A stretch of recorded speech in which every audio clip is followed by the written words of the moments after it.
सकते हैं सुखबीर सिंह बादल हैं, हरसिमरत कौर बादल हैं, उनसे बातचीत करेंगे इस बारे में। हमारी आप सभी से अपील है कि जितने भी लोग इस वीडियो को देख रहे हैं इस वीडियो को शेयर जरूर क्या कहना चाहेंगे जब नानकसर गुरुद्वारा पहुंचे हैं बाबा राम सिंह जी को अंतिम दर्शन के लिए कितनी बड़ी क्षति है ये? संत बाबा राम सिंह जी एक महान इंसान, महापुरख, जिन्हों ने सारी जिंदगी संगत ਨੂੰ गुरु ਦੇ ਨਾਲ जोड़िया, सारी जिंदगी सेवा की। ਜਦੋਂ ਦਾ किसान अंदोलन चल रहा है लगातार उत्थे सेवा करते सी। हर दूजे तीजे दिन उत्थे जाते सी, संगत विच बहिंदे सी ते उन्हां दे मन विच बहुत ही ज़्यादा दुख सी कि जो किसान देश का अन्नदाता है, जिन्हें देश नूं भुख तो मुटाया है, जिहड़े किसानां ने पूरी जिंदगी तूफान झक्खड़ का सामना करके देश नूं कोने कोने च अन्न भेजिया है, वही अन्नदाते की आवाज़ नहीं सुनी जा रही। पिछले 3 महीने तो अन्नदाता संघर्ष कर रहा है, उन्होंने बर्दाश्त नहीं होया तो उन्होंने उत्थे जाके शहादत दे दी। एक महापुरख ने शहादत दी, देखो कितनी वड्डी गल है।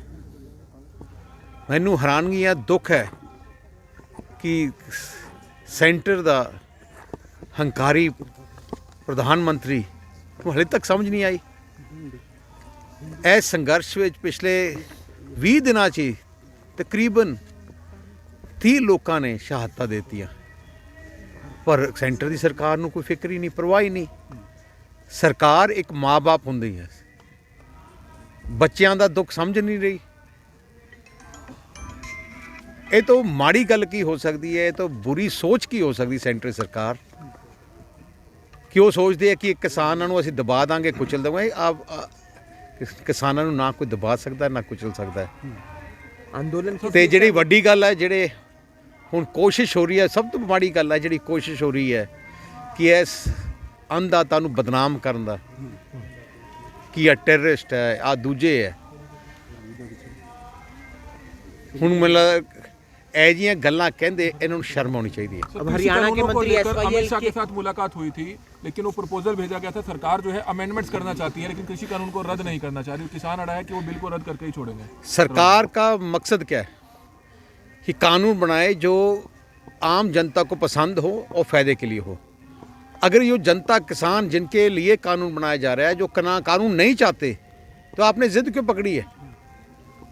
ये आज जो अमित शाह जी और प्रधानमंत्री, देश के प्रधानमंत्री है, गृह मंत्री है, जनता कारण है कि ना किसान कारण है। ऐस करके इन्होंने नहीं करना चाहिए। आपको लगता है सर SYL पर अब बातचीत कर रहे हैं? आप देख सकते हैं इस समय सुखबीर सिंह बादल पहुंचे थे। हमारी आप सभी से अपील है कि जितने भी लोग इस खबर को देख रहे हैं इस खबर को ज़्यादा से ज़्यादा जरूर शेयर करें। पहुंचे हैं, उनसे बातचीत करेंगे। हमारी आप सभी से अपील, ज़्यादा से ज़्यादा लोग इस खबर को जरूर शेयर करें।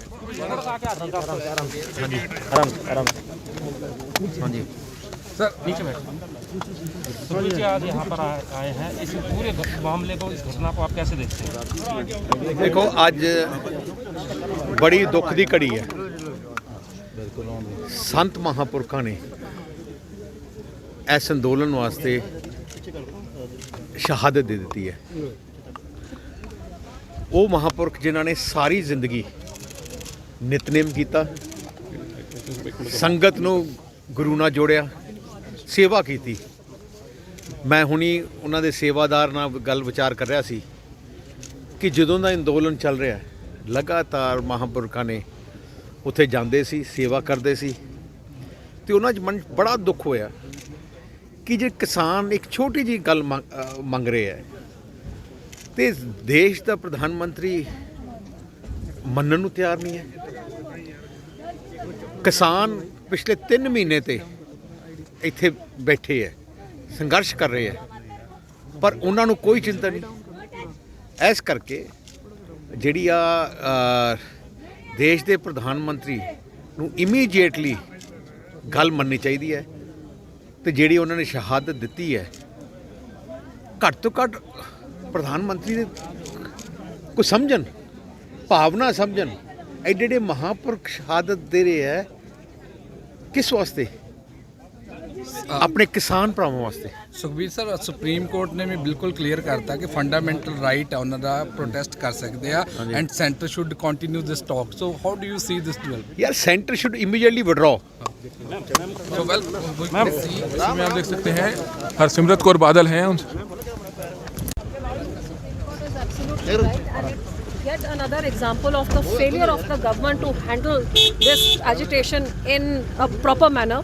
They have failed for last 6 months. Eventually the courts have had to intervene, and that too the court is siding with the people and saying they have the full right. Of course they have the right, but above that is a government elected by the people should be listening to the people, where people are losing lives. Every day people are dying.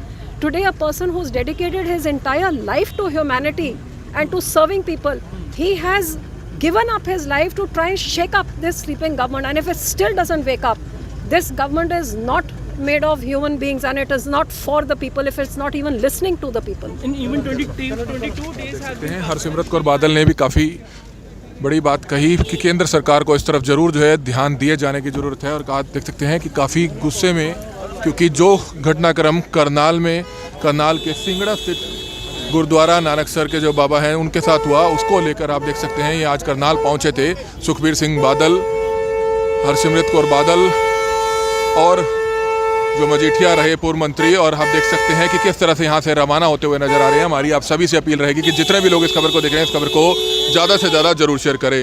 Kamal Midda, Karnal breaking news, Karnal.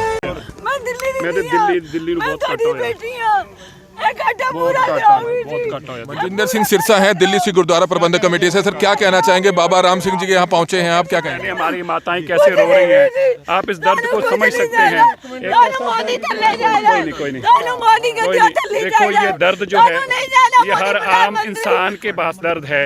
ये माताओं के, बहनों के दर्द से आपको समझ आ जाना चाहिए। और अगर अभी भी उनको दर्द समझ नहीं आता, ऐसे लोगों का दर्द भी अगर आप नहीं समझेंगे, मुझे इस बात का बड़ा दुख है कि बाबा संत महापुरुष बाबा राम सिंह जी जैसे एक महापुरुष को भी अपनी शहादत देनी पड़ी। और इस शहादत इसलिए क्योंकि उसे वो दुख नहीं देखा गया, वो दुख नहीं देखा गया। कुर्बानियां होर देनियां पैणगीਆਂ। देखो ਅਸੀਂ ਤੇ ਕਹਿੰਦੇ ਜੀ ਕਹਿੰਦੇ ਕਿਉਂ ਇੱਕ ਨਹੀਂ ਬੇਟਾ ਇਹ ਨਹੀਂ ਗੱਲ ਕਹਿਣੀ,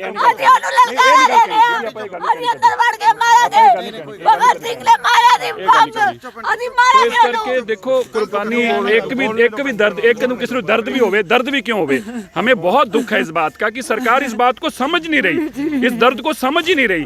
अब देखो ऐसे लोग जिन इतनी पीड़ा, इस पीड़ा को कैसे आप नहीं दर्द महसूस नहीं कर पा रहे? अरे भाई, किसी आदमी को जिसको ना दिखता हो ना सुनता हो वो भी दर्द महसूस कर सकता है। और एक ऐसा दर्द जो किसी का भी सीना फाड़ दे, और ऐसी दर्द भी अगर आपको दर्द ना आए कि एक महापुरुष को अपने श्वास देने पड़ जाए, इस दर्द को देखा ना जाए। जो लोग कीड़ी तक का, किसी जीव जंतु का दर्द ना देख सकते हो, उनको ऐसा इंसानी दर्द उनसे बर्दाश्त ना हो, मुझे नहीं समझ में आ रहा कि अब भी सरकार क्यों सो रही है। खुले आसमान में 80 से 90 साल के बुजुर्ग किसान वहाँ पर ठंड में सो रहे हैं और कई किसानों की ठंड से भी जो है मौत हुई है। आप देखो, सारी वो जिम्मेवार सरकार है। देखिए, हर एक मौत की जिम्मेवार सरकार है। मैं कह रहा हूँ कि वो शहादत उनका कत्ल है, ये कत्ल है, क्योंकि सरकार जब ऐसी भावना ना समझे। आगे की कार्रवाई में अब क्या रहने वाला है, क्योंकि ये तो देखिए संघर्ष तो लंबा है, लड़ेंगे, लंबी लड़ाई है, लड़ेंगे, इस लड़ाई को लड़ेंगे। देख सकते हैं एक दुखी महिला को समझाते हुए। और हमारी आप सभी से अपील रहेगी कि जितने भी लोग इस खबर को देख रहे हैं इस खबर को जरूर शेयर करें।